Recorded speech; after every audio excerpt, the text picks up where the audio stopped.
A 28-year-old young man learned the hard way that the internet is not a safe place for innocent people. He had been in an online relationship for 3 years and had sent over $500,000 to his girlfriend. When he saw her photos, he felt he had found a great match. However, when he heard her voice, his heart sank. After that, he decided to report the matter to the police. The young man, named Adrian, was 28 years old and had been single for many years. His family was pressuring him to get married, but he had no way of meeting women. So, following the example of many others, he decided to try online dating, using the shake feature on a dating app, which allows users to find matches by shaking their phones. Adrian quickly added a woman with a profile name Everything by Chance. At first, Adrian didn't talk much. Even though he was single, he still had standards and wanted to see what the person was like. When he opened her profile, just one look at her picture made him incredibly excited. Everything by Chance appeared to be in her early 20s, owned a clothing store, and had fair skin with a stunning appearance. What caught his attention the most were her long, white legs, which seemed even longer than his own life. At that moment, Adrian felt like his heart had been kicked by a donkey. To make matters more emotional, her profile stated that both of her parents had fallen ill and passed away in the same year, leaving her alone with no one to rely on.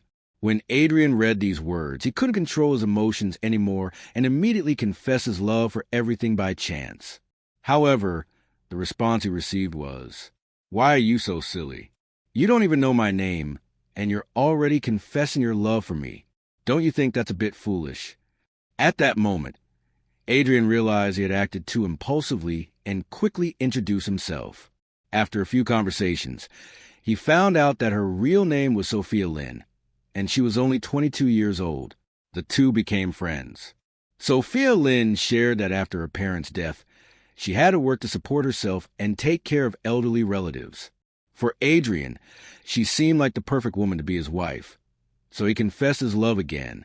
To his surprise, this time she accepted. This made Adrian incredibly happy. To please his girlfriend, Adrian started spending money without hesitation. On special occasions like Valentine's Day and Christmas, he sent her 1,314 yuan. During traditional festivals like the Dragon Boat Festival and the Mid-Autumn Festival, he transferred 520 yuan. For Chinese New Year, he sent 10,000 yuan, and even during the Qingming Festival, he transferred 130 yuan, with 1,314 yuan for Sophia Lynn, and the rest for her parents' grave expenses. Sophia Lynn also frequently asked for money for various reasons. Sometimes it was for her nephew passing an entrance exam, her sister having a second child, or her grandmother paying for elderly university. Other times, it was for her grandfather's medical treatment. Each time, she had a different reason, and Adrian never doubted her words. Adrian not only accepted being financially dependent on his online girlfriend, but also found joy in it. He even changed his social media status from "My destiny is mine," not from heaven, to "If you're happy, I'm happy. If you're sad, I'm sad." The two continued this way for 2 years. However, after that time, Adrian started feeling dissatisfied with only communicating through text. He wanted more and suggested meeting in person to talk about life's deeper meaning. But every time he brought up meeting, Sophia Lynn always had an excuse: a headache, back pain, or some other issue. Eventually, Adrian couldn't take it anymore and gave Sophia Lynn an ultimatum. Either they meet or they break up. To his shock, Sophia Lynn refused once again. This time, she claimed she was menstruating, suffering from hemorrhoids, and had developed painful canker sores due to stress. To calm Adrian down, Sophia Lynn sent him a voice message. But instead of hearing a soft, youthful voice, what he heard was deep and hoarse, nothing like a young woman in her 20s. Confused, Adrian even joked, asking her what brand of cigarette she smoked to have such a voice. Sophia Lynn brushed it off, saying, "How boring." She explained that she had accidentally hurt her tonsils while applying medicine for her canker sores, causing her voice to sound different.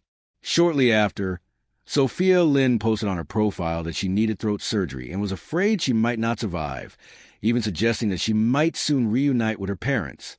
Her message was filled with sadness and despair. Since it wasn't a voice message this time, Adrian lost control of his emotions again. Desperate to help, he took out an online loan of 4,500 yuan and transferred it to Sophia Lin. But after that transaction, Sophia Lin completely disappeared. She stopped answering calls and never responded to his messages. Worried, Adrian even thought she might have died during surgery. After a week of sleepless nights and overwhelming anxiety, he couldn't wait any longer. He went to the police station and filed a complaint. After hearing Adrian's story, the police quickly concluded that he had been scammed. How could someone be in a relationship for 3 years without ever meeting in person? They questioned. It simply didn't make sense. When the police checked Adrian's transaction records, they discovered that the money had gone into the account of a person named Lisa Foam, who was already under investigation for another fraud case. The other victim had a nearly identical story to Adrian's, but had been scammed for an even longer time. This second case involved a man named Daniel Wu, who was known online as God of the Ruined Temple. He had met Sophia Lin 3 years ago, on the second day of Chinese New Year, and had been getting deceived ever since. Since he had no stable income, most of the money he sent to Sophia Lin came from small online loans. It wasn't until a few days before she blocked his WeChat that he realized he had been scammed. With 2 cases now connected, the police quickly tracked down Lisa Foam. But when they finally caught the scammer, everyone was stunned. Lisa Foam was not a young, beautiful woman. She was a nearly 60-year-old woman whose appearance was nothing like the fair-skinned beauty in the photos. It was difficult to believe that Adrian and the other victims had fallen for this scam. Trying to avoid responsibility, the woman played the victim. But the police took her to the station, where they found 8 more victims on her phone. After being interrogated, the woman confessed to her crimes. Originally, she had come to the city looking for work. But after using the shake feature on a dating app, she discovered it was an easy way to get attention. Since she was not physically attractive, no one showed interest in her real photos. So she downloaded pictures of a Korean girl group and used them as her profile pictures. To her surprise, not only did many men start talking to her, but they even sent her money in exchange for risky photos. Over time, she realized that scamming men online was easier than working a real job, so she decided to fully dedicate herself to fraud. It's shocking that such a basic scam still works in this day and age. Once again, this case serves as a reminder. Light bulb online relationships can be exciting, but in real life, they can turn into disasters. This entire situation is almost unbelievable. It's hard to feel sympathy for someone who lacks basic common sense.